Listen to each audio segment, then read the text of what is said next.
Vera, sou pesquisadora do museu e fico feliz e triste da gente estar aqui chegando na última parte. Foram dias muito proveitosos, foram encontros que, enfim, mexem um pouco com a gente dessa experiência olímpica e acho que tem alguns dias aí para a gente pensar sobre algumas pesquisas e algumas elucubrações que a gente pensou aqui. Peço gentilmente que quem não preencheu uma prancheta que tem próximo de vocês, é uma pesquisa de opinião sobre a programação, sobre o simpósio, sobre o dia de hoje mais especificamente.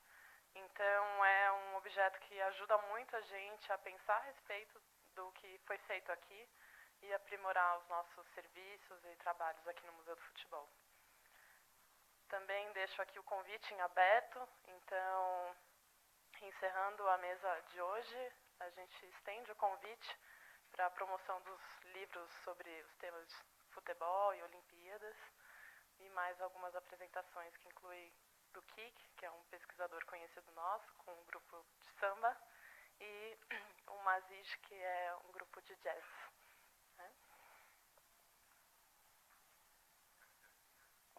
Não, o ideário vai ser o local onde vai acontecer esse encerramento, é muito pertinho daqui, então o ideal fica na frente da estação de metrô Sumaré, mais precisamente na rua Professor Rubi Almeida, que é uma vila. Então saiu da estação, atravessa a rua, lá vai ser esse encontro, essa festa, porque eu acho que a gente tem muita coisa o que comemorar. Alô? Aproveitando o ensejo de estarmos aqui no Museu do Futebol, nesse momento pós-olímpico, eu não sei quantas pessoas tiveram a oportunidade de conhecer o Museu do Futebol pós-experiência olímpica. Então, a gente passou 6 meses fazendo a pesquisa desse futebol olímpico, e esse futebol também está atrelado a toda a programação, né, de Olimpíadas e Jogos Olímpicos, e isso de alguma forma entrou e fez parte, né, dessa nova exposição temporária que a gente inaugurou há um pouco mais de um mês. Então, tem a presença dos cartazes olímpicos, a gente tem os vídeos de memória olímpica, né? Então, a exemplo do vídeo que foi passado ontem, a gente tem outras seleções de filme, então qualquer pessoa que visitar o museu pode passar horas assistindo a diferentes edições que dizem respeito de diferentes modalidades e memórias de diferentes atletas brasileiros. Também tem um fichário que vai contar um pouco da trajetória do futebol, desde o início das Olimpíadas, né, em 1900, então acho que tem muitas novidades para quem já conhece o museu, e agora tem mais esse conteúdo olímpico. Né, também faço a menção do futebol olímpico feminino, futebol feminino que entrou recentemente também no museu. Então, ao longo das salas da exposição de longa duração, hoje você tem a história da participação das mulheres dentro da modalidade do futebol, não só como jogadoras, mas as mais diferentes participações, como torcedora, juíza e etc. Então, essas são algumas novidades que têm a ver com essa experiência de pesquisar e entender que o museu não está pronto. Então, aproveitando esse momento, a gente vai mostrar esse vídeo que também entrou dentro dessa nova exposição, que diz respeito ao futebol nas Olimpíadas. É uma parceria do museu, uma pesquisa que começa aqui na casa, em parceria com a Central 3, que é um espaço muito interessante de promoção e de uma mídia também que pensa o futebol. Tem aí a gente se embebeda de muitas pesquisas, de algumas que passaram por aqui hoje, e também acho que a gente acaba se aproximando de alguns atletas, que são esses jogadores olímpicos que por vezes a gente desconhece na nossa pesquisa aí do futebol. Também tem a participação do Serginho, é quase uma homenagem aqui final ao ludopédio. Então, um vídeo curto, e aí então a gente dá sequência à nossa programação. Bom, muito obrigada.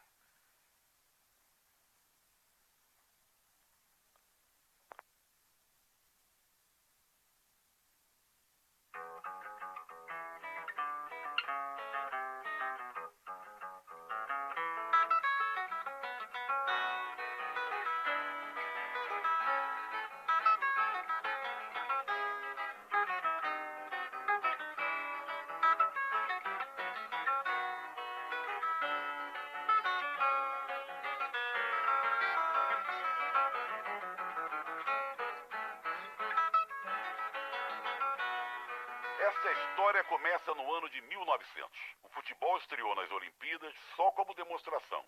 Seguiu assim em 1904. E os timaços, veja só, eram o Upton Park de Londres e Galt, equipe universitária que representou o Canadá.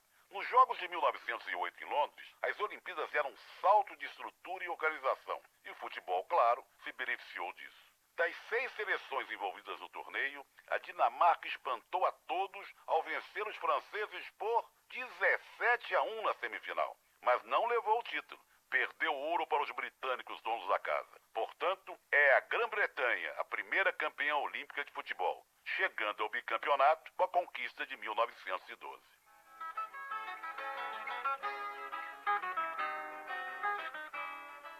A edição seguinte, de 1912, ela representa no debate interno do próprio COI um primeiro momento em que se questiona se o futebol deve ou não ficar dentro do programa olímpico. Isso é muito interessante, porque a gente pensa que isso é algo extremamente recente das disputas entre o COI e a FIFA, mas já em 1912 tem um primeiro questionamento se o futebol deve ou não continuar no programa. Por que isso acontece? O COI, formado pela aristocracia da época, queria que os jogos fossem para os aristocratas. Eles não queriam o povo participando dessa competição. E o futebol, por ser algo muito popular em vários países já naquele momento, ele começa a atrair gente que não é da aristocracia. Após a paralisação pela Primeira Guerra Mundial, o Brasil participou de uma Olimpíada pela primeira vez em 1920, na Antuérpia. Fomos em 22 atletas. O principal deles, Guilherme Paraense, no tiro, nossa primeira medalha de ouro. E o futebol? Esse não viajou por falta de grana. Afinal, o futebol era amador. Embora o COI, em vários momentos nos seus documentos, deixe claro que a questão financeira não é o que importa. O que importa é a manutenção, é expandir a ideia do espírito olímpico.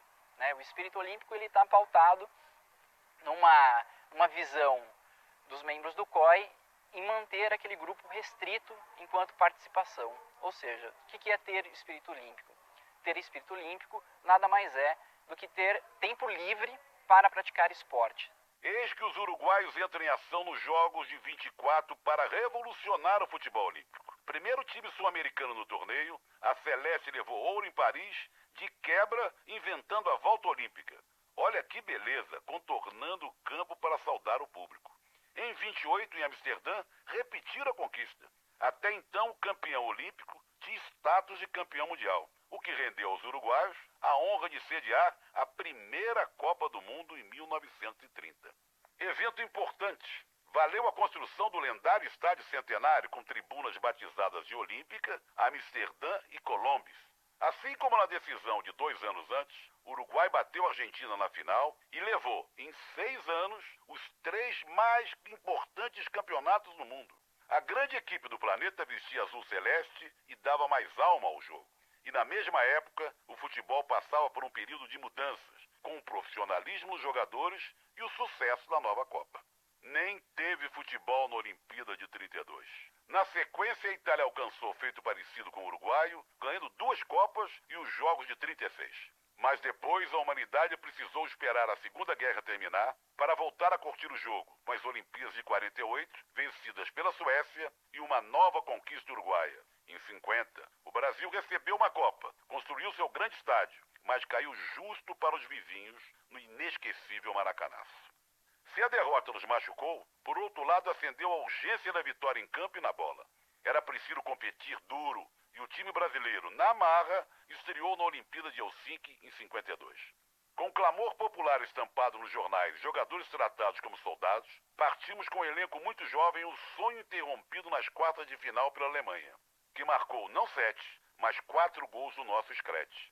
O time de Larry e Humberto Tosi voltou de mãos vazias, mas com a missão cumprida e um futuro promissor. Só que, pelo menos no cenário olímpico, o domínio seria de uma grossa cortina ideológica. Aquela ideia do amador puro, aquele que tem tempo livre para a prática, ela é muito mais exceção do que regra nos anos 50, 60, 70. O contexto, o mundo mudou e se ele mudou, o esporte também ele foi alterado. Então, qual que é a grande saída principalmente dos países do leste europeu. Eles vão contratar esses atletas como sendo atletas, né, funcionários do Estado. Então essa é uma grande sacada que eles vão ter, porque eles vão ser remunerados sendo atleta do Estado, mas sendo atleta do Estado eles não se configurariam como profissionais. Entre 52 e 80, o Bloco Socialista conseguiu impressionantes 21 de 24 medalhas possíveis. Se profissionais estavam vetados, os craques desses países eram registrados como militares e como funcionários públicos. Driblavam o regulamento e se tornavam falsos amadores contra rivais jovens e sem experiência. Convenhamos que era quase covardia enfrentar, por exemplo, a Hungria do Major Ferenc Puskás, dona de 3 ouros, 1 prata e 1 bronze nesse período, além de ser vice-campeã do mundo em 54, numa dessas zebras que tornam o futebol cruel e apaixonante. Aquela máquina húngara de fazer gols, liderada pelo gordinho, canhoto e habilidoso Puskás, quebrou recordes, revigorou o futebol olímpico e encantou toda uma geração. A Iugoslávia, que ficou com 1 ouro e 3 pratas, foi a segunda maior vencedora desta época, que consagrou também as seleções de Tchecoslováquia, União Soviética e Polônia, todas, claro, do Bloco Socialista. Ao mesmo tempo, o Brasil conseguia suas 3 primeiras Copas do Mundo, dando ao torcedor o legítimo direito de cobrar mais vitórias e alimentar expectativas com o sucesso também da seleção olímpica. É aí que caras como Gerson, Roberto Dias e Falcão sentem a amarelinha pesada pela primeira vez. Nenhum deles era ainda o que hoje sabemos que foram, e por isso voltaram dos Jogos sem medalhas. Em 1968, no México, fracassamos sem brilho algum, e a Hungria, carente de seus maiores craques, mesmo assim, venceu de novo o torneio. 4 anos depois, em Munique, o Brasil desembarcou com Roberto Dinamite ao lado de Falcão, e o time prometia dar samba, mas fez a sua pior campanha olímpica. Lembram do Lato, que bateu a gente na Copa de 74, ali mesmo na Alemanha? Ele fazia parte da equipe da Polônia, que levou o ouro em Munique. A prata ficou, veja você, de novo com a Hungria, de quem pelo menos arrancamos nosso único mísero pontinho na competição.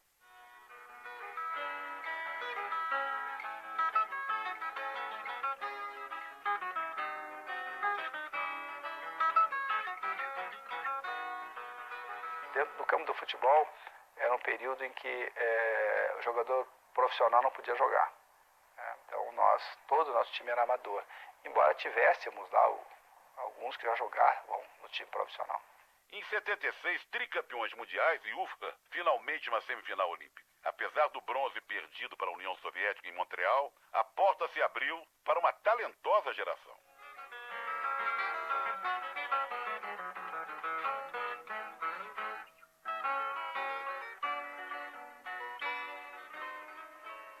Quer dizer, era um time que depois praticamente 90%, Batista também jogava nesse time, 80% do pessoal foi aproveitado, inclusive Carlos, o goleiro, Edinho, eu, o Batista, muita gente jogou depois e disputou a Copa do Mundo, inclusive já em 78. Sem vaga em 1980, o Brasil foi a Los Angeles em 84 e na primeira disputa que permitiu profissionais, mas não aqueles de nível de Copa do Mundo. E saiu com a prata, primeira medalha do nosso futebol. Tinham 3 jogadores somente no time titular que não eram da equipe do Internacional, a equipe titular do Internacional.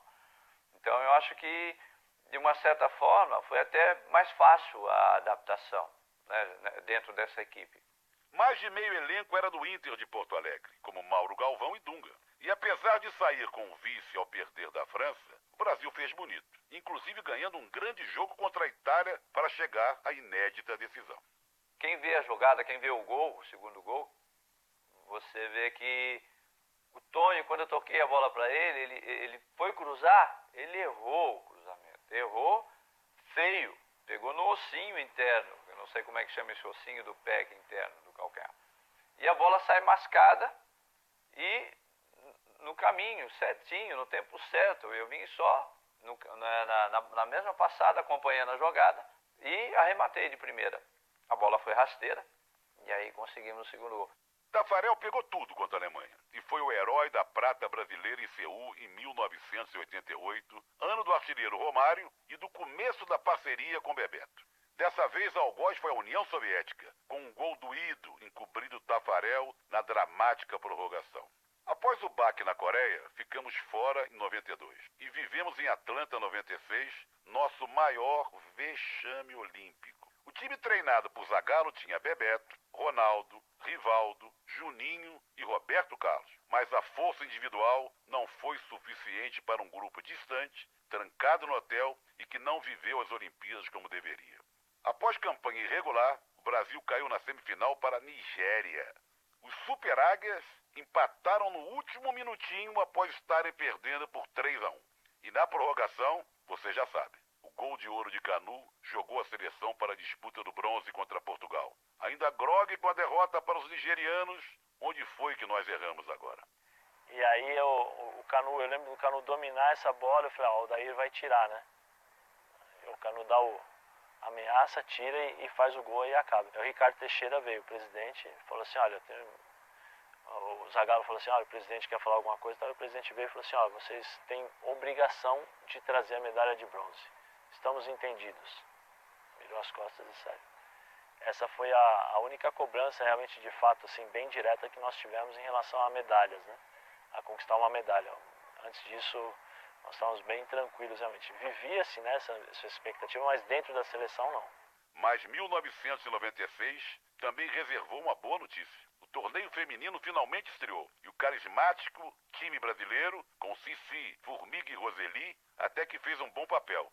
Chegou até a disputa do bronze e perdeu para a Noruega, que tinha um time mais experiente e cascudo. Começava ali uma outra saga no futebol brasileiro pelo ouro que, em 5 edições do torneio, ficou 4 vezes com os Estados Unidos. Valeu a pena. As mulheres do Brasil eram tão profissionais quanto os homens dos anos 50 e só melhoraram desde os Jogos em Atlanta. E até hoje tem talento. Tirando a Olimpíada de Londres, nós sempre chegamos entre os 4. Então isso não é para qualquer um. O Brasil sempre teve talento. Talento que sobra nos pés de Marta, a condutora dentro de campo da campanha 2004 em Atenas. O futebol exuberante da camisa 10 foi decisivo para o Brasil chegar à final. Uma dolorosa final contra as americanas. Perdemos um caminhão de gols e choramos um pênalti não marcado e vestimos a prata com gosto de injustiça na boca. Mas vai lá, gente. Para elas, o vice olímpico foi, na verdade, uma semente plantada e regada pelas marcantes lágrimas do técnico René Simões. Chegaríamos fortes em 2008. Aí a gente bateu a Alemanha, mas a gente treinou muito, a gente já sabia também, porque a Alemanha também já era um time antigo, que a gente já conhecia, muitos jogadores conheciam, então foi muito mais fácil trabalhar com determinação. Né? Então a gente conseguiu passar. E, infelizmente na final não deu novamente. A bola não quis entrar mais uma vez. E é isso mesmo, Daniela. A bola não quis entrar. O Brasil perdeu na prorrogação para as mesmas americanas de 4 anos antes. Mas dessa vez o gosto foi muito mais amargo. Boa parte da geração estava no auge da carreira. A chance era literalmente de ouro. Mas a maldita prorrogação nos negou mais uma alegria. A gente brigou muito nesses 2 anos, né, em 2004 e 2008, de conseguir um ouro, né, um mundial ou uma Olimpíada. Por quê? Nós carregamos as 5 estrelas do masculino. Então a gente ganhando o ouro, o olímpico ou no mundial, a gente ia querer colocar uma estrela rosa, que ia simbolizar o feminino, e eles iriam ter que carregar uma estrela rosa que seria nossa, né? Sendo que a confederação de futebol é a mesma, não tem diferente pro feminino ou pro masculino. E me diga, como explicar uma derrota para Camarões com 2 a mais? O time de 2000 de Vanderlei Luxemburgo era uma confusão danada fora de campo. Só voltamos aos jogos em 2008 e era melhor nem ter voltado. Fomos amassados sem dó nem piedade pela Argentina de Messi, Riquelme e Di Maria. Em Londres 2012, nossa última chance de ouro virou prata, no apagão de Wembley, diante do México. Neymar e companhia adiaram de novo, agora para o Rio de Janeiro, o desejo do triunfo em Campos Olímpicos.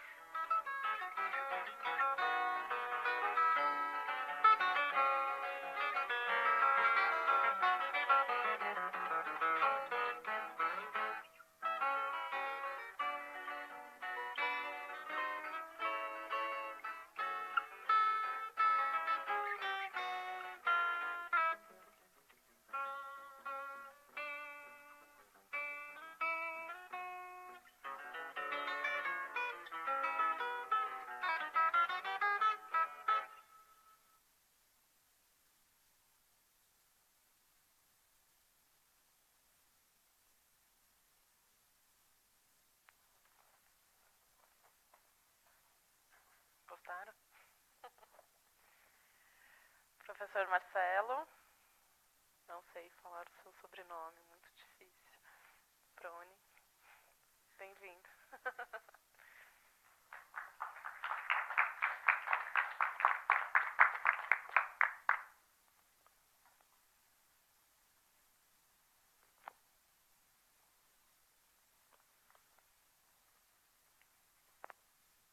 Boa noite.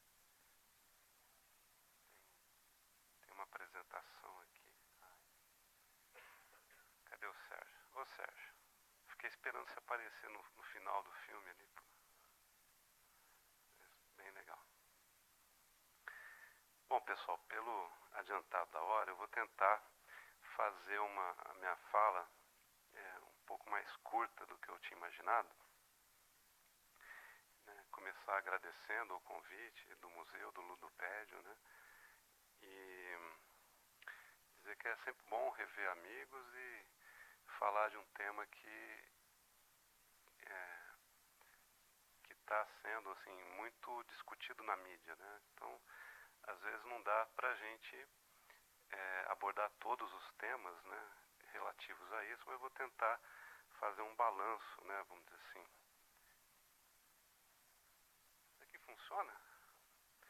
Tá, então eu vou tentar passar um pouco mais rápido para a gente ter tempo de fazer a nossa conversa aí ao final da apresentação.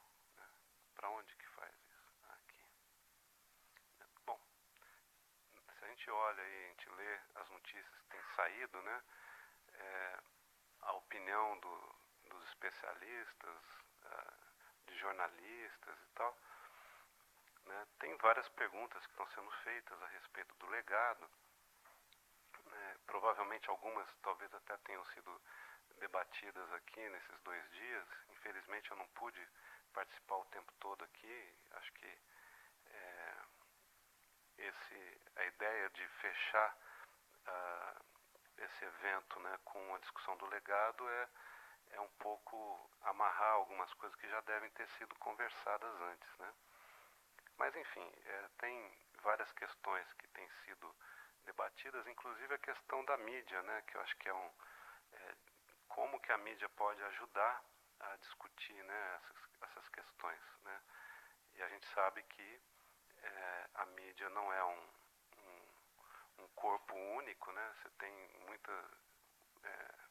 uma diversidade grande de enfoques, né?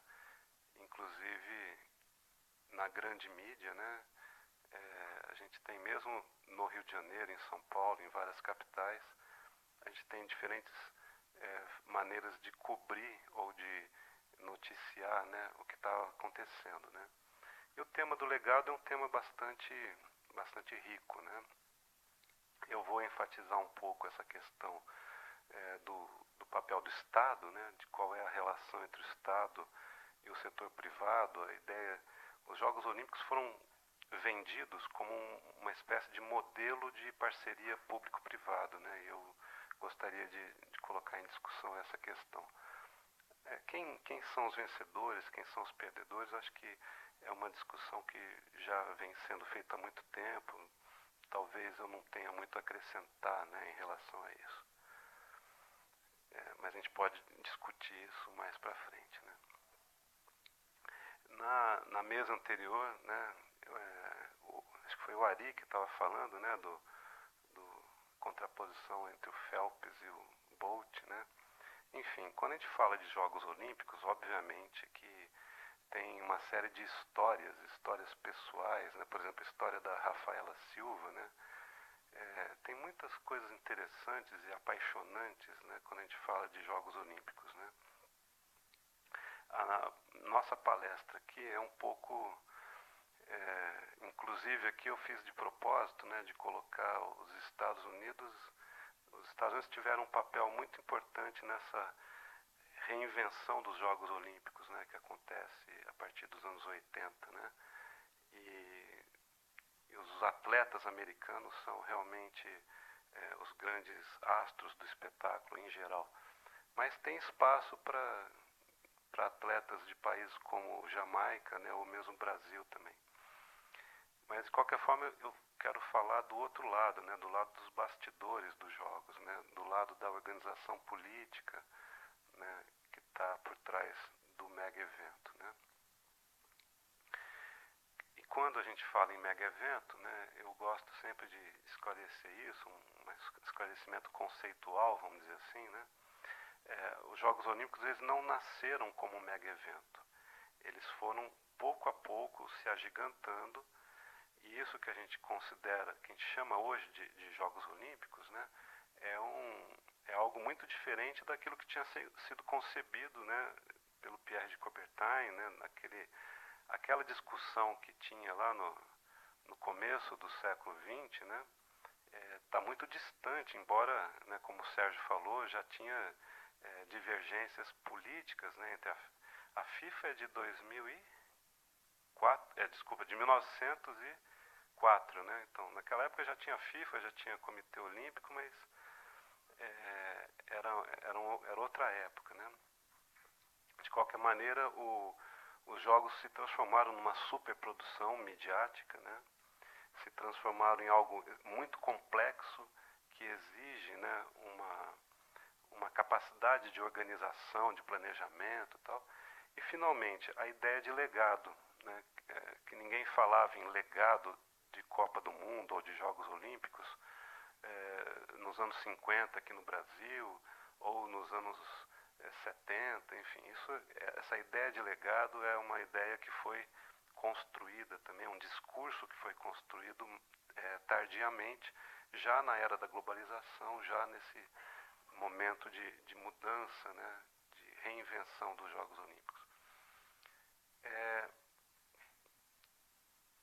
A ideia, né, de que você precisa ter um legado se deve ao fato de que você precisa justificar a participação do Estado e o gasto, né, público que é feito, né, principalmente a partir do momento em que os jogos se transformam em algo gigantesco e que exige um gasto público elevado. Você tem que demonstrar que aquele gasto vai ter um retorno para o país ou para a cidade, né, que está sediando os jogos, né? Agora, é interessante a gente entender que aos poucos a ideia de legado vai se desdobrando, né? Porque, por exemplo, ninguém falava muito na questão da proteção ao meio ambiente, né? Nos Jogos de Barcelona, por exemplo. O legado ambiental, vamos dizer assim, só passa a ser presente nesse discurso a partir de 2000 em Sydney, né? Então, agora outra ideia interessante é essa ideia das cidades globais, né? A ideia de que as cidades competem entre si no tal desse processo de globalização, competem entre si para atrair investimentos, para fazer negócios, né, para se inserir nessa economia globalizada, e que você então tem que ter grandes projetos urbanos para modernizar a infraestrutura e para capacitar, né, ampliar o know-how e mostrar, né, que você tem uma vocação cosmopolita, vamos dizer assim. Então, os Jogos Olímpicos eles passam a ser vistos como uma estratégia nessa concorrência, né, de grandes... Não é à toa que ainda hoje você tem grandes cidades, grandes capitais, né, tentando ter o direito, né, ou o privilégio de sediar os Jogos Olímpicos, né. Esse daí é o Juan Samaranch, né, que nos anos 90, então, começa a propalar, começa a difundir, né, esse discurso para dizer, olha, não há necessidade de se preocupar com o gasto da festa, né, com o financiamento do evento, porque o marketing olímpico já dá todo o dinheiro, todo o recurso necessário, com marketing, TV, etc., para pagar o custo da festa. Agora, é necessário que as cidades ofereçam uma infraestrutura, por isso que o Estado precisa bancar aquele investimento mais pesado, mas isso, além dos Jogos Olímpicos ajudarem a melhorar a imagem, né, projetar essa ideia de identidade cultural, etc., isso vai trazer inclusive um retorno econômico, etc. Então, esse discurso começa a ser cada vez mais elaborado no âmbito do Comitê Olímpico Internacional. Aí é interessante, né, que ali em cima a gente tem Barcelona em 92, aqui é Sydney 2000, ali é Beijing 2008, Rio de Janeiro, né? Quer dizer, essa relação entre os Jogos Olímpicos e a cidade passa a ser uma coisa cada vez mais frequente e cada vez mais explorada, né? Quer dizer, os Jogos Olímpicos passam a ser uma forma de promover a cidade, né? Coisa que não era antigamente, né? Então, passa a ser vamos dizer assim, um projeto de marketing mesmo, né? E a promessa de que você, então, que o mundo todo vai conhecer e vai se encantar, né, com aquela cidade, aquele povo, aquele país, né?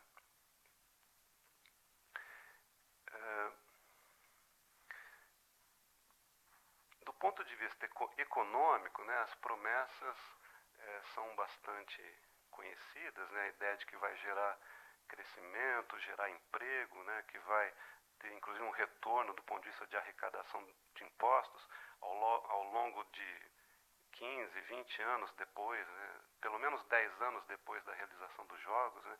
Vamos ver no Rio de Janeiro, né, Martin, como é que o pessoal vai dizer daqui uns 2, 3 anos a respeito disso, né? Mas enfim, você tem aí uma tentativa de dizer que os benefícios não vão ficar apenas concentrados na cidade-sede, mas também vão beneficiar outras regiões do país, né? A ideia de que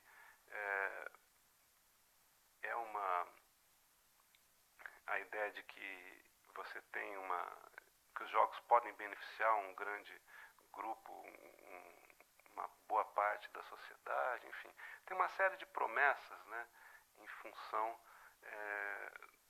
do que pode vir a ser os Jogos Olímpicos se eles forem bem aproveitados, ou seja, se essa oportunidade não for desperdiçada, né, pelo país que é sede, né?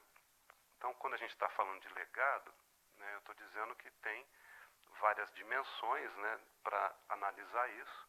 O pessoal da área de educação física geralmente olha mais para o legado esportivo, né? Os urbanistas olham mais para o legado urbano, mas tem também o legado cultural, legado social, né? Enfim, tem várias perspectivas, várias maneiras de ler, né, a ideia do que os jogos deixam, né, aquilo que tem duração, né, aquilo que vai ficar.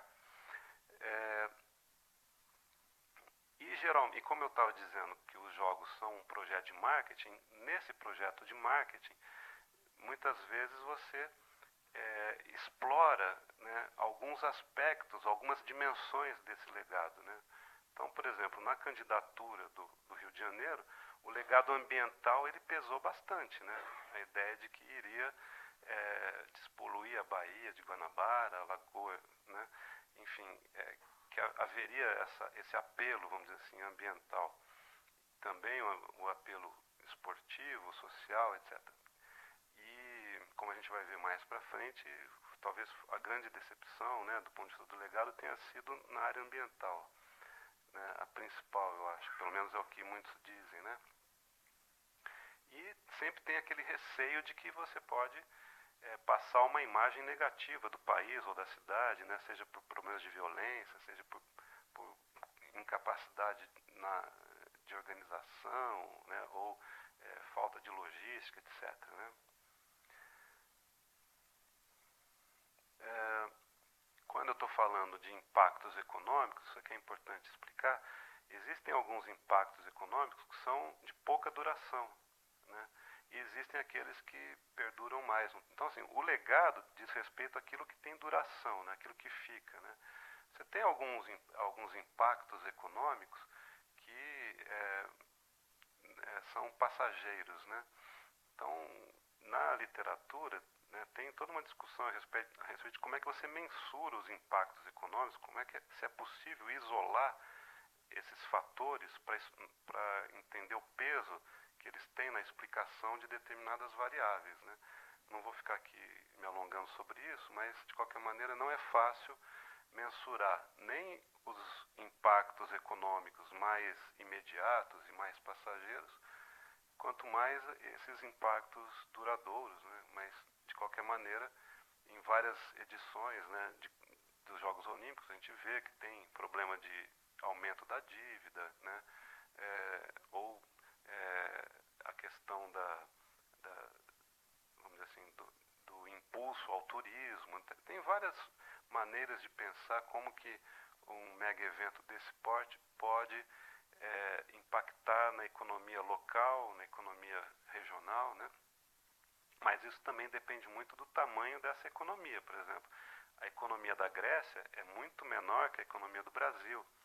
A economia do Brasil é muito menor do que a economia do Japão, né? Então, assim, dependendo do porte, do tamanho de uma economia nacional ou daquela cidade, né, o impacto pode ser mais significativo ou menos significativo, né?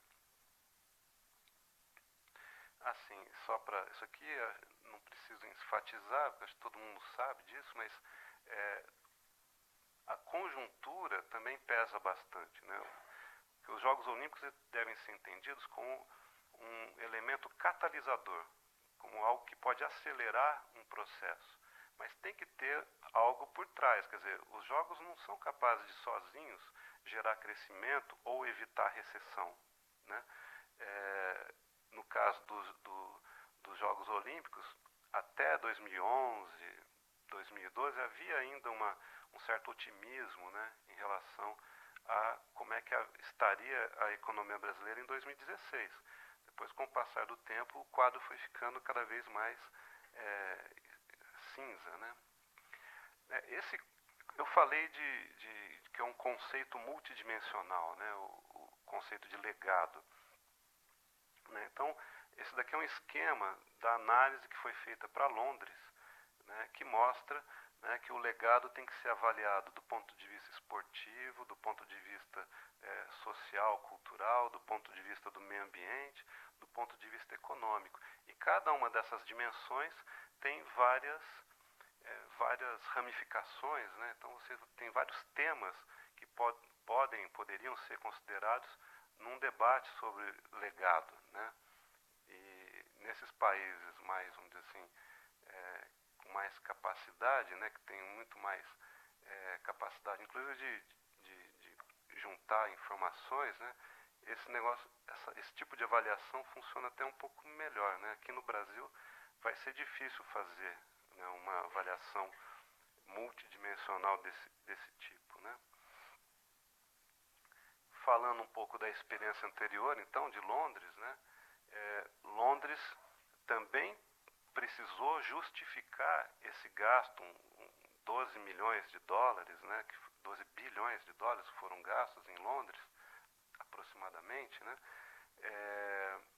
Lá também você teve que ter não só o prefeito de Londres, né, mas todo o grupo, né, por trás da organização dos Jogos teve que justificar.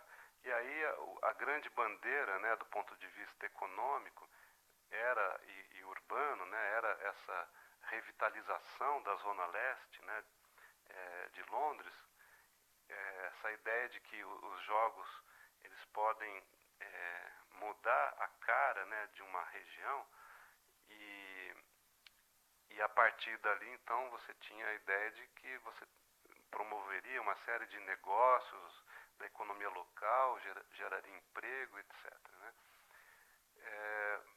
E a preocupação então com o legado que ficaria para Londres. Então, num país como a Inglaterra, né, numa cidade como Londres, que é um país desenvolvido, alta renda per capita, né, os Jogos não precisariam ter um apelo desse tipo, né? Quer dizer, você não precisaria dizer que vai resolver problemas específicos, né? Poderia ficar mais concentrado no legado esportivo, que é inclusive muito importante lá, a ideia de que aumenta a prática esportiva, que oferece maior facilidade, né, para a população poder praticar, que esporte é saúde, esporte é educação, etc. todo o discurso, vamos dizer assim, olímpico, né, dos valores olímpicos. Mas mesmo lá em Londres você teve essa discussão, porque é muito dinheiro que se coloca num projeto como esse, né? Depois dos jogos, né, bom, obviamente tem sempre resistências, tá certo? Tem as pessoas que são contra o modelo esportivo, né, que está por trás dos jogos. Essa ideia de uma elite de grandes atletas de alto rendimento, né? Então, as políticas de esporte, o papel do Estado em relação ao esporte deveria ser pensar nos 99% da população que pratica o esporte de forma amadora, de forma para lazer, etc., né? Então, assim, isso sempre tem. Agora, o que eu queria chamar a atenção é para esse quadro aqui embaixo, que foi uma pesquisa feita com a população em Londres, que mostra que, perguntando, né, a respeito de qual que tinha sido o legado deixado, né, pelos Jogos Olímpicos, aonde você mora. E aí você tem, em relação a essa infraestrutura esportiva, 1/3 das respostas disseram, teve um legado positivo, né? 56% falaram, olha, nenhum legado, foi indiferente.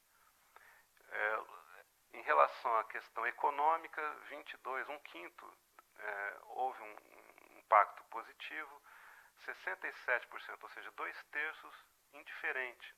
Os jogos não tiveram impacto algum, né? E em relação aos serviços públicos, né, 21% foi positivo, 69% não acham que não houve nenhum tipo de alteração. Então, assim, isso nós estamos falando de Londres, né? Eu gostaria muito de ver uma pesquisa como essa no Rio de Janeiro, né? Qual que é a avaliação da população local a respeito do impacto dos jogos, né? E do legado que ele vai deixar. De qualquer maneira, o legado negativo, pouquíssimos responderam que os jogos havia trazido algum impacto negativo nesses aspectos, né?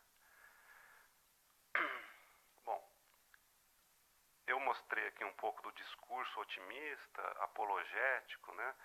Tem aí, né, uma série de críticas que têm sido feitas.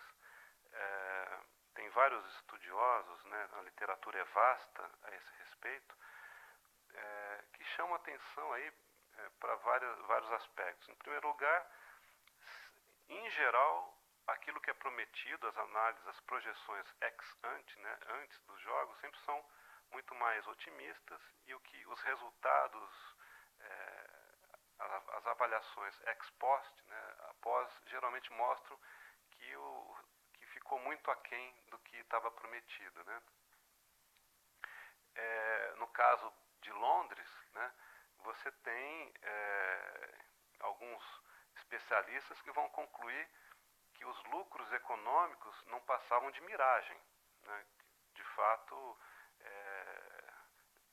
seja em relação ao turismo, seja em relação a outros ramos de atividade, né, Londres já é uma cidade turística, né? Não precisa dos jogos para mostrar que os seus atrativos turísticos, né?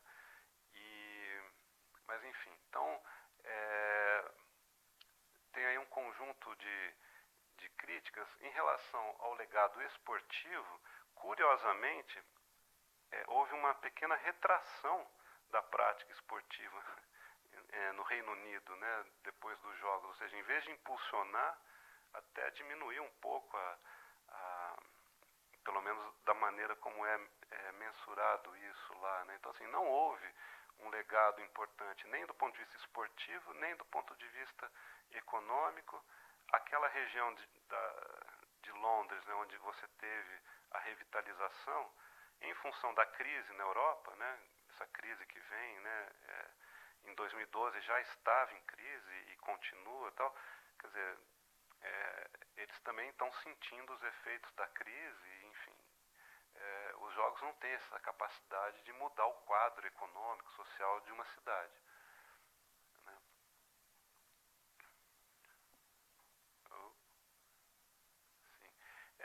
Eu gostei muito desse esses elefantinhos aí, porque uma das discussões hoje aqui é a seguinte: no Rio de Janeiro, e agora, né? O que vai acontecer? As nossas arenas vão virar elefantes brancos ou não? No caso, isso daqui é o seguinte: quando é um elefantinho só, é que o problema é muito pequeno ou não existe. Quando são 3 elefantinhos, é que o problema é sério, tá certo? Então, tem algumas instalações, algumas arenas, ou mesmo centro de mídia e tal, que vão deixar realmente um abacaxi na mão, vamos dizer assim, das autoridades. Tem outras que o problema já foi equacionado, ou que eram arenas provisórias, ou coisa assim. Mas, enfim, essa discussão tem sido feita lá, no caso, e todas as edições isso acontece, né? Seja em Beijing, já também teve o mesmo problema, né? Todos os países depois tem uma ressaca aí, um problema que é o problema do custo de manutenção dessas estruturas, dessas arenas ou dessas instalações, né? Então a gente volta, né, naquilo que eu estava falando, que é o papel do Estado, né? E é claro que isso, a gente não pode ter uma visão normativa, no sentido assim, ó, deve ser assim, tá? Porque o Estado é algo que depende muito da sociedade, depende muito das relações, da correlação de forças, enfim, de uma série de questões, né? O Estado no Brasil é diferente do Estado na Inglaterra, que é diferente do Estado, né, na China e assim por diante, né? Então, agora, isso não impede a gente de, vamos dizer assim, formular algumas proposições, né? E uma das coisas que é muito repetida pela literatura é essa ideia, a ideia de que a participação do setor privado é muito importante, né? Porque quando a gente fala assim, por exemplo, alocação de dinheiro público, né, o que acontece é o seguinte: o Estado ele pode escolher, ou pelo menos ele tem que definir como é que ele vai gastar o seu dinheiro, seus recursos, né? E quando ele decide, por exemplo, construir uma estrada, ou construir uma escola, ou aumentar o salário dos médicos e dos enfermeiros, ou fazer um programa de transferência de renda, ou dar um subsídio para a indústria, ou, enfim, tem N demandas da sociedade que o Estado tem que responder, né? Então, os Jogos Olímpicos pressionam esse orçamento e no caso do Rio de Janeiro, né, a gente está vendo, né, um problema sério, né, do governo estadual, está literalmente falido. A prefeitura, o Eduardo Paes disse que não está falida, né, mas eu não sou de lá, mas eu imagino que a prefeitura deixou de gastar com vários programas, por exemplo, de revitalização de favelas e uma série de outros projetos sociais, né, que poderiam ser necessários, né? Mas enfim, isso é sempre uma disputa, né, no interior do Estado. Agora, qual é o retorno que cada um desses investimentos ou esses gastos vai ter, depende muito de uma série de circunstâncias. De qualquer maneira, né, o que a literatura mostra é que o gasto na área social tem um retorno bem maior do que o gasto, por exemplo, nos jogos ou em mega eventos, né? O retorno de um mega evento está muito aquém do que em outras áreas sociais, né? Essa foto é de 2009, né? Vocês conhecem aí os personagens, né? Eu só queria fazer uma pequena brincadeira aqui, porque no dia da cerimônia de abertura dos jogos, a gente viu que o Nussmann estava extremamente feliz, né? Inclusive ele disse o seguinte: é a realização de um sonho, não é isso? Então eu não tenho dúvida que os Jogos Olímpicos são, né, aqui no Brasil, foram a realização do sonho dele, né? É óbvio. E na cerimônia de encerramento foi o dia mais feliz da vida dele. Então, a brincadeira é a seguinte, quer dizer, isso daí mostra, o que é poder, né? Porque assim, tem um conceito de poder que é o seguinte, a capacidade de você realizar aquilo que você quer, ou de fazer os outros aceitarem, né, impor sua vontade sobre os outros, né? O Nussmann mostrou que ele tem muito poder, né? Ele mostrou que ele teve capacidade de construir um projeto, um sonho e realizar esse sonho, né? Eu acho também que, pensando agora, saindo da coisa do indivíduo e pensando coletivamente, né? Eu acho que o Brasil, com a Copa do Mundo e os Jogos Olímpicos, mostraram que nós temos capacidade de organizar grandes eventos, mega eventos, né? Com todos os problemas, né? Em 2014 a situação era um pouco melhor, em 2016 uma crise, uma recessão profunda, né? Então, com todos os problemas que a gente tem, a diferença entre Brasil e Inglaterra, por exemplo, nós fomos capazes, né? Yes, we can, né? Então, assim, os Jogos Olímpicos demonstram que nós fomos capazes, com todos os problemas, e fomos criativos, inclusive fizemos uma ótima Copa do Mundo e fizemos uma ótima Olimpíada, né? Agora, reconhecer isso não impede que a gente pergunte quais são os interesses que estão por trás da realização desses mega eventos e por que determinadas escolhas foram feitas, por que o modelo, né, escolhido foi este que predominou, né? Que é um pouco o que eu vou problematizar em seguida, né? Falando de dinheiro, né? Porque quando a gente fala de poder, tem que falar de dinheiro. O orçamento oficial dos Jogos Olímpicos é esse, né? Mais ou menos uns 39 bilhões de reais. Quanto que dá isso em dólar na taxa de hoje, mais ou menos? Vamos dizer que seja algo equivalente aos 12 bilhões que foram gastos em Londres, vai. Só para falar, olha, não é muito diferente do que foi gasto em Londres, pelo menos do número que o pessoal dá para Londres. Esses números variam muito dependendo do que você está mensurando, mas enfim. Agora é importante a gente ver como é que está composto isso. Tem o gasto com as arenas, do comitê, né, organizador e das obras. O que a gente chama de legado o legado urbano diz respeito às obras, o que vai ficar para a cidade. E o legado esportivo tem a ver com as arenas. Esse gasto de 7,4 bilhões do comitê organizador, que é gasto com passagem aérea, hospedagem, a cerimônia de abertura, a cerimônia de encerramento e o salário do Nussmann, etc, etc, né? Isso daí é uma caixa preta que não deixa legado nenhum, tá certo? Pode até ter um impacto econômico, né? Porque você tem o gasto, mas não vai deixar legado, vai ser uma caixa preta e que é difícil de você, inclusive, esses 7,4 bilhões vem do marketing, vem da televisão, vem das empresas que apoiam os jogos. E aí é mais difícil você fiscalizar e entender como é que é gasto isso e para quem que vai, etc. Agora, o gasto com a construção das arenas e das obras urbanas, de infraestrutura, etc., da mobilidade urbana e tal, isso tem sido acompanhado com muita frequência. Você tem a matriz de responsabilidades, que diz respeito às arenas, à infraestrutura toda esportiva.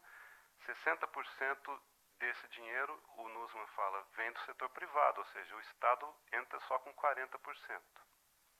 E as obras, você tem aí prefeitura, Estado, governo federal. O governo federal pôs pouco dinheiro, né? São 27 projetos, né, que foram realizados. Desses, né, você tem a prefeitura, né, a maior parte dos projetos sob a responsabilidade da prefeitura. Em termos de bancar, né, de onde vem o dinheiro, né? Então, o setor privado 10,6 bilhões, a prefeitura 4 bilhões, o governo estadual ali está dando mais ou menos 8,5 bilhões, eu acho que isso chega a 10 bilhões no caso do governo estadual, né? Mas, enfim, você tem aí um investimento de quase 25 bilhões, né, nessas obras de infraestrutura, né? Esse investimento nessas obras, a maior parte é em mobilidade urbana, 13,6 bilhões, e em renovação urbana, quase 9 bilhões, né? Com social, 31 milhões, né? Com infraestrutura esportiva, 76 milhões. Então, assim, o grosso onde está é em mobilidade e em renovação urbana, né? Então, se a gente separa então essa discussão, o que é o legado esportivo, que tem a ver com as arenas, né? O que a gente observa? Havia uma promessa do Ministério do Esporte, uma promessa, né, de que os Jogos Olímpicos ajudariam a criar ou a fortalecer isso que eles chamam de rede nacional de treinamento, né? Então você tem o grosso do investimento no Rio de Janeiro, né, no Parque Olímpico, naquelas instalações modernas, né, em Deodoro também, etc. Mas também a ideia de que no país todo você teria, né, 240 municípios onde você teria algum tipo de ação, algum tipo de investimento para melhorar os programas, né, de treinamento e de formação de atletas e assim por diante, né? Então, por exemplo, tem algumas universidades, algumas secretarias estaduais que construíram pistas de atletismo, né, com dinheiro financiado, né, e obviamente, né, já casado qual é a empresa que vai construir essas pistas de atletismo, que é uma empresa autorizada pela Federação Internacional de Atletismo, né? Aí nós temos a distribuição espacial, né, desse investimento, né, desse legado esportivo, né? Está concentrado em 4 áreas da cidade, né? Na Barra, em Deodoro, Maracanã, Copacabana. Maracanã já tinha sido investido 1,5 bilhão para a Copa do Mundo, né? 1,5 bilhão. Então, para os Jogos Olímpicos o investimento foi pequeno. Mas o grosso do investimento é na Barra, onde é quase 6 bilhões, pelo menos os dados oficiais, né? Então é na Barra, né, nessa região muito pobre e populosa da cidade, né, onde você tem alguns projetos imobiliários de Minha Casa Minha Vida, que vocês sabem, né? É lá onde você concentra. Aqui é a Barra, né, onde tem o Parque Olímpico, ali é Deodoro, aqui é o Maracanã, ali Copacabana, tá bom?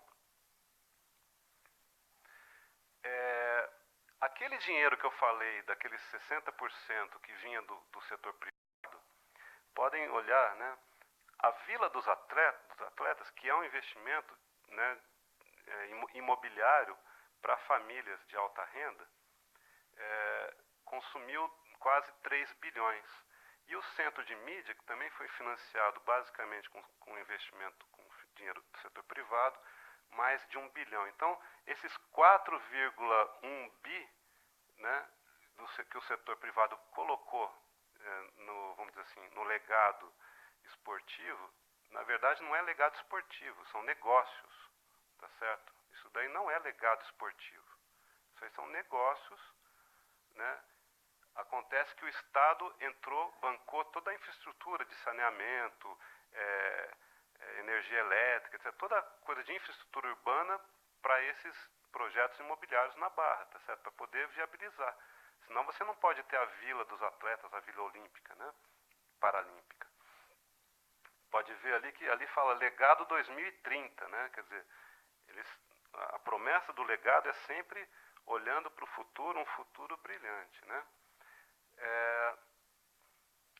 Bom, eu tenho visto na mídia alguns comentaristas, né, discutindo essa questão, se os jogos foram bons ou ruins para os Rio de Janeiro, né?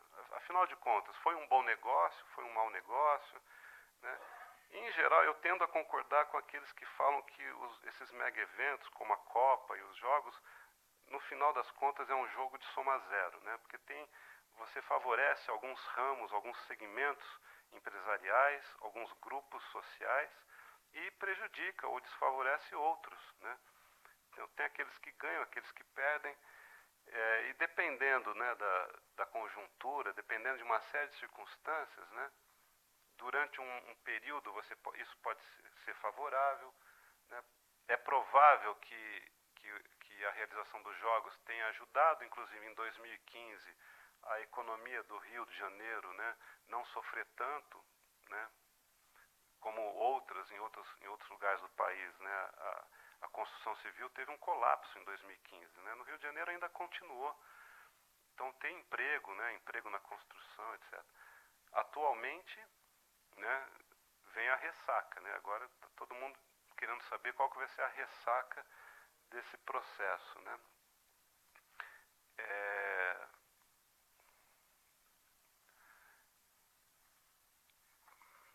Se você vê o discurso da Associação Pública Olímpica, né, a APO, é um discurso muito bonito, né? Você fala em transformação da cidade, né? Na verdade, a ideia é que você ia revolucionar a cidade, né? Que os Jogos Olímpicos, diferente da Copa do Mundo, que ela é espalhada pelo país e não tem tanto impacto nas sedes, né? No caso dos Jogos, a promessa é de uma mudança, de uma transformação, de uma transfiguração, né? E além disso, haveria um ganho, um benefício grande do ponto de vista de inserção social, programas de esporte para a juventude, né? E coisas do tipo, né? Além disso, né, o legado ambiental, né, enfim, foi vendido um pacote muito interessante, muito sedutor, né, que eu acho, a minha interpretação é para dizer, olha, o que move os Jogos Olímpicos não são interesses econômicos, né, na verdade são outros interesses, né, que justificam esse investimento público, né. O outro lado da questão, né, é você ver, como eu estava dizendo antes, né, a ideia de que você está prometendo, né, uma nova cara, né, uma transfiguração, né. Aqui é o Porto Maravilha, vocês devem ter visto lá o pessoal, aquele ali, como é que chama? Aquele Museu do Amanhã, né? Como é? Que o pessoal corria em volta, não é isso? Tal. Então, toda essa área foi reurbanizada, foi revitalizada e tal, né? Então, você, assim, a promessa era de que os Jogos Olímpicos deixariam, né, um legado muito positivo, né? À esquerda lá é o veículo leve sob trilhos, né? Onde as linhas, né? Uma foto aí da inauguração. Aqui do lado direito, né, é a coisa do metrô, né? Estação de metrô. Então ninguém duvida de que, do ponto de vista de mobilidade urbana, os investimentos são importantes e que isso é um legado importante para a cidade, né? Pelo menos uma boa parte da população do Rio de Janeiro vai se beneficiar dessas melhorias do ponto de vista da mobilidade, né? O outro lado, né, são as preocupações dos urbanistas, não apenas com a discussão, não apenas a discussão pontual a respeito de um ou de outro aspecto, mas a ideia do modelo de gestão urbana, né? O que é que significa você fazer uma política urbana que é direcionada, né, que diz o seguinte, olha, o prioritário é isto, nós precisamos atender esses objetivos, né? Então, outras questões ficam em segundo plano e você condiciona, então, toda a política urbana alinhada ao atendimento de determinados interesses, né? Quer dizer, acho que essa é a questão-chave, né, que os urbanistas, vários deles, mas não só do Rio de Janeiro, vão discutir é o seguinte, olha, não é o problema apenas de que não é um processo democrático, que é um processo autoritário ou um processo que tenta dar uma legitimidade, né, para algo que na verdade está direcionado para atender determinados interesses, né? O problema não é esse apenas, embora isso já seja grave, né? Mas o problema é para onde que isso direciona, quer dizer, porque se isso não ficar restrito apenas aos jogos, se isso for implantado como uma prática corriqueira, frequente, né? Por exemplo, o seu livro, Sérgio, 10 anos, né? Então isso já começou lá atrás com os Jogos Pan-Americanos, né? Então assim, foram 10 anos no Rio de Janeiro ou mais, né, de você condicionar a política urbana aos interesses desses grupos ou aos interesses ou a essa maneira de pensar a cidade, o que deve ser a cidade, né? Então assim, quando você fala em parceria entre setor público e setor privado, é muito fácil falar em parceria público-privado quando o setor público dá condições para o setor privado prosperar e ponto, né? Quer dizer, quais são as contrapartidas e na verdade, assim, o que é a responsabilidade do setor público numa cidade complexa como o Rio de Janeiro, né? Porque a gente sabe que o Rio de Janeiro vai continuar sendo o que sempre foi, uma cidade maravilhosa e uma cidade com muitos problemas, né? Antes e depois dos jogos, não vai deixar de ser o Rio de Janeiro, né? Então, assim, qual é o modelo de desenvolvimento não só econômico, mas desenvolvimento social, desenvolvimento urbano, né, que está por trás de um mega evento como os Jogos, né? Essas fotos eu acho muito interessantes porque é do período que estava ainda em construção a Vila Olímpica, né? E você vê que já tem aí o projeto imobiliário, né? Sabe quem vai usufruir de todo esse legado? Você e sua família, né? Achei muito legal isso, né? Claro que ele não está falando para 80% da população do Rio de Janeiro, está falando para 2% da população do Rio de Janeiro, né?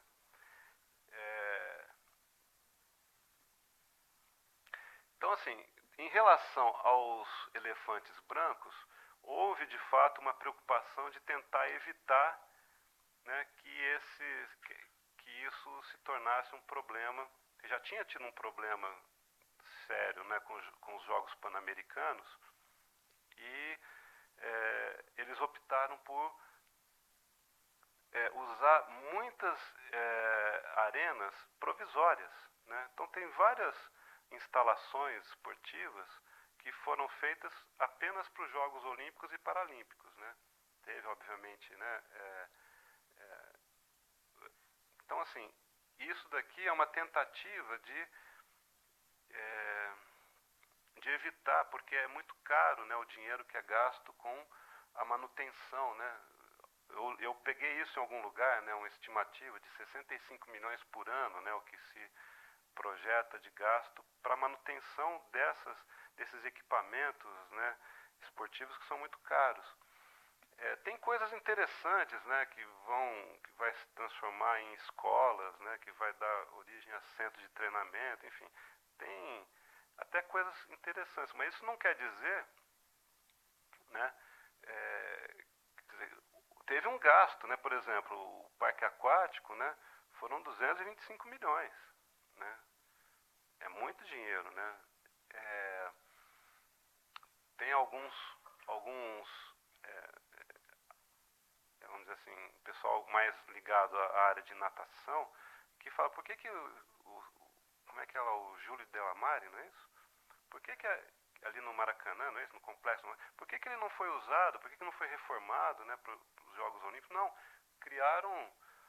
fizeram lá no Parque Olímpico uma estrutura gigantesca lá tal, para ser desmontada. Então, assim, essa lógica é uma lógica, vamos dizer assim, uma lógica econômica, mas não é bem uma lógica que vai... eu, pelo menos, não considero um bom uso do gasto público, né? Eu li recentemente que a Arena Carioca 1 e ali atrás é o velódromo, né? O velódromo, que essas duas arenas, eles não sabem o que vai ser feito com isso, mas a ideia provavelmente é que se transforme em casas de shows, casas de espetáculo, né? Mas ainda não se sabe o que vai ser feito. Então, por exemplo, o velódromo, podem ver que é grande e que é uma coisa linda, né? Bateram um recorde e tudo, não é isso? Mas de repente o velódromo vai sumir, vai desaparecer, né? Então, essa discussão, né, o problema é que a discussão disso não passou por outras instâncias, né? Tem sido feita dentro de gabinetes, né? Enfim. Em relação ao legado social que havia sido prometido, né, tem várias críticas, vários problemas. Acho que já está um pouco tarde, né? Já estou ficando preocupado aqui com o tempo. Mas, assim, as críticas vão se avolumando, né? Por exemplo, eu achei muito interessante isso daqui, que as vilas olímpicas construídas nos bairros da periferia para incentivar o esporte para a juventude já estavam degradadas, já estavam sendo tomadas, né, já estavam se tornando ambientes com violência urbana, enfim, uma série de problemas. Porque é óbvio, para você manter isso funcionando direito, você tem que pôr dinheiro ali, tá certo? Mas a prioridade não era colocar dinheiro nisto. Vocês viram lá os quadros que eu mostrei, onde a prioridade do gasto era em outra área, não era com isto, né? Então, assim, você tem aí uma concentração do gasto em algumas regiões, né? E, ao mesmo tempo, tem o problema das famílias que foram deslocadas e assim por diante. Quer dizer, isso daqui já tem sido muito batido na mídia. Saiu recentemente um livro do Marcelo Neri, da FGV, defendendo, né, mostrando com indicadores sociais os avanços que aconteceram no Rio de Janeiro depois que o Rio ganhou o direito de sediar a Copa do Mundo, de 2009 para cá. Isso daqui eu acho um absurdo, tá certo? O cara... E ele não é, obviamente, o Marcelo Neri não é um cara ignorante ou despreparado, tá certo? A gente sabe que ele está gravando isso aqui. Não, mas eu posso falar na frente dele. Quer dizer, ele foi pago para realizar um estudo, tá certo? Para tentar provar que os jogos geraram um benefício social para a cidade. A gente sabe que o que gerou benefício social no Rio de Janeiro, e houve realmente um grande avanço social no Rio de Janeiro, não foram os jogos. Foi o crescimento econômico, geração de emprego, que tinha a ver com a Petrobras, tinha a ver com uma série o dinamismo econômico na cidade, que não foi os jogos que produziram, tá certo? Da mesma forma que eu não posso dizer hoje que o desemprego no Rio de Janeiro até o final do ano vai ser porque teve os Jogos Olímpicos, tá certo? Seria essa questão da casualidade, tá certo? Você não pode falar que o desemprego é porque teve os Jogos Olímpicos. Mas também não vou dizer que a melhoria social que houve nesse período foi por causa dos jogos, né? Isso é um absurdo. Bom, aí essa parte é extremamente delicada, né? Porque na cerimônia de abertura você teve aquela coisa de semear, né? De colocar sementinha, tá? Os atletas estavam... Se são mais ou menos 10 mil atletas, são 10 mil árvores, né? Pelo menos, né? O que estava prometido era plantar 24 milhões de mudas, né? Ficou bem longe disso, né? Então, assim, aí tem aí uma série de... Vocês depois podem olhar, tem vários relatórios que mostram isso, né? Que ficou muito aquém do que havia sido prometido em relação a essa questão da Mata Atlântica e tal. Para não falar da questão da água, né? Para não falar que não avançou no saneamento básico, não avançou na despoluição, né? Então tem uma série... Não quer dizer que não foi feito nada. A prefeitura fez, a secretaria, o governo estadual fez. Fizeram várias coisas, mas muito tímidas e muito insuficientes dado o tamanho do problema, né? Qual é o problema? O problema é você prometer. Então não promete, né? Você sabe que não vai cumprir. Esse daí é o caso do campo de golfe, que eu acho que todos aqui já devem ter ouvido, né? um pedaço lá de uma mata, de uma área protegida, resolveram, já tinha 2 campos de golfe, né, no Rio de Janeiro, resolveram fazer esse terceiro porque precisava pôr um buraco a mais para os Jogos Olímpicos, tá certo? Na verdade, a razão de fato é porque eles queriam fazer um grande projeto imobiliário, um condomínio de altíssima classe, né, e aí então depois foram 60 milhões de reais para fazer esse campo de golfe, que vai ser, obviamente, e com recurso do setor privado, tá certo? Mas eles usaram os jogos para quebrar uma legislação de proteção ambiental. Então, a Procuradoria-Geral entrou com recurso e tal, mas não teve jeito. Os jogos se impuseram, né, à legislação. Então, assim, obviamente, a minha pretensão aqui não era responder aquelas perguntas, né, era mais tentar formular novas perguntas, né. Tem várias questões que a gente poderia aí, discutir, trocar ideias, né, mas eu queria só reforçar essa minha, vamos dizer assim, preocupação de que os jogos eles não podem ser vistos como um modelo desejável de parceria entre o setor público e o setor privado, né? Porque, assim, eu acho que nós estamos aprendendo muito com a Copa do Mundo e com os Jogos Olímpicos. Eu acho que houve um grande aprendizado nesses últimos anos. Inclusive, houve uma grande mobilização da sociedade, de vários grupos, segmentos, organizações sociais, para discutir essas questões. Acho que esse talvez seja o principal legado dos Jogos, né? O fato de que você entende que você tem que discutir a cidade onde você mora, que você tem que discutir como é que as políticas públicas são definidas, que você tem que discutir quais vão ser as consequências de você gastar nisto e deixar de gastar naquilo, né? Então, assim, eu acho que a grande mídia, de alguma maneira, tem ajudado a fazer essa discussão, mas cabe a nós reforçar isso, né? Reforçar exigir, inclusive, né, que essas questões sejam colocadas na grande mídia e sejam debatidas no espaço público, né? Os Jogos Paralímpicos vão começar daqui a pouco. Eu sou fã, né? Eu acho que esse realmente é um dos principais legados que pode ficar aqui para o Brasil, pode vir dos Jogos Paralímpicos, né? Essa mudança, né? Ajudar a quebrar uma série de preconceitos enfim, eu acho que isso é uma coisa que é um legado intangível, né? Não é algo que você possa mensurar, mas eu acho que os Jogos Paralímpicos, que as pessoas geralmente não dão muita importância, mas acho que numa sociedade como a nossa, vão deixar um legado importante, tá bom?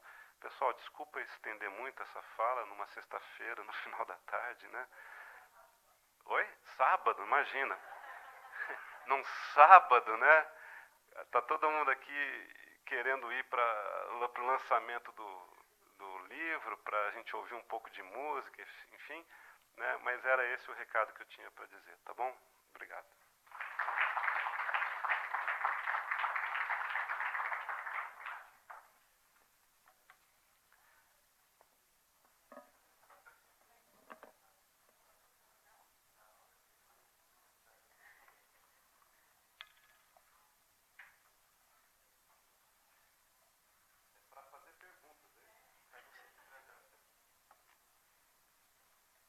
Estou com o microfone para quem quiser.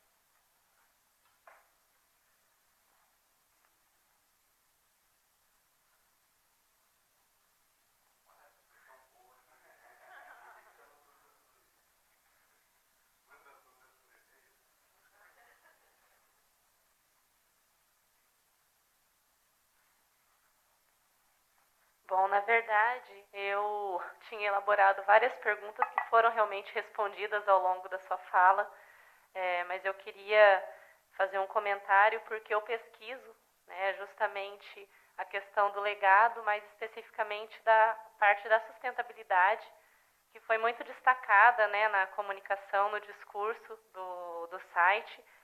E como você comentou, eu ia perguntar a sua opinião, mas você acabou falando que seria esse uso, né, que tanto empresas, o setor privado tem usado muito o discurso da sustentabilidade para justificar como uma estratégia de marketing mesmo, e os Jogos Olímpicos, né, o comitê, ele acabou trazendo isso, talvez até como uma maneira de justificar essa parceria que eles buscavam, né, com o setor privado.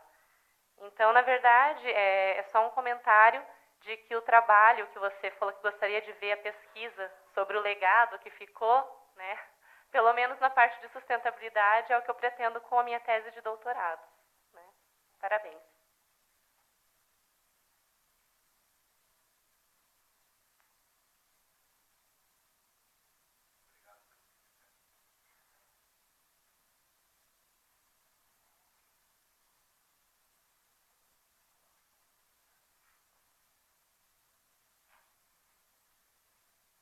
Então, vou dar como encerrada, muito bem encerrada, inclusive. Agradecer a presença de todos que acompanharam hoje, ontem. Todas as falas estão gravadas, então elas estão disponíveis no YouTube do Museu do Futebol.